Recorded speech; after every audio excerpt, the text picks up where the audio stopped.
Halo sobat, kali ini saya mau sharing tentang krisis misil Kuba. Kalau kalian pernah nonton film 13 Days, pasti udah nggak asing lagi nih dengan peristiwa satu ini. Pasalnya, film tersebut mengambil jalan cerita yang berasal dari konflik krisis misil Kuba.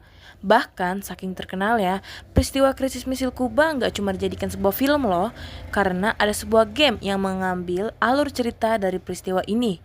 Yap, bagi kalian yang tahu Far Cry 6, pasti udah nggak asing lagi nih.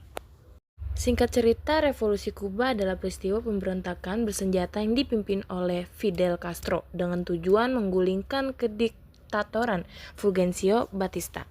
Revolusi Kuba sendiri dimulai pada 26 Juli 1953. Kemudian pada akhir tahun 1958, Castro pun berhasil menguasai Kuba.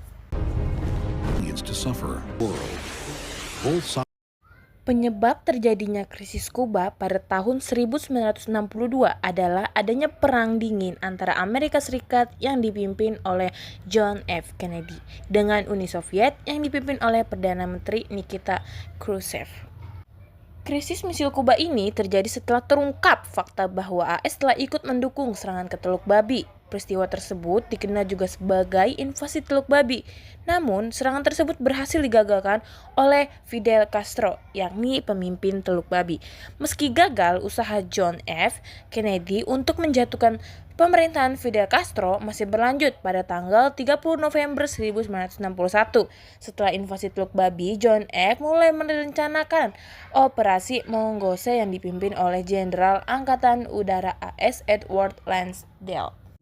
Lalu pertanyaan yang sering muncul yaitu mengapa Amerika Serikat tidak menginginkan Fidel Castro memerintah Kuba? Alasannya, karena Fidel Castro menerapkan sistem komunis dan mendekatkan negaranya ke Uni Soviet. Hal tersebut tentu saja berkaitan dengan adanya perang dingin antara Uni Soviet dan Amerika Serikat. Nah, pasti kalian pernah dengar tentang perang dingin ini bukan? Singkat cerita, perang dingin ini terjadi karena Uni Soviet dan AS memiliki perbedaan ideologi. Amerika Serikat dengan ideologi liberalisme, sedangkan Uni Soviet dengan ideologi komunisme. Kedua negara ini pun sama-sama memiliki keinginan untuk menyebarkan ideologinya. Tak hanya itu, kedua negara adidaya ini juga selalu berlomba dalam hal kecanggihan teknologi.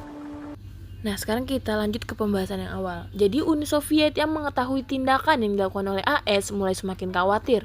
Oleh karenanya, pada bulan September 1962, Nikita Khrushchev yakin Perdana Menteri Uni Soviet menyatakan kepada John F. Kennedy, apabila AS melakukan serangan berikutnya terhadap Kuba, maka akan dianggap sebagai tindakan perang.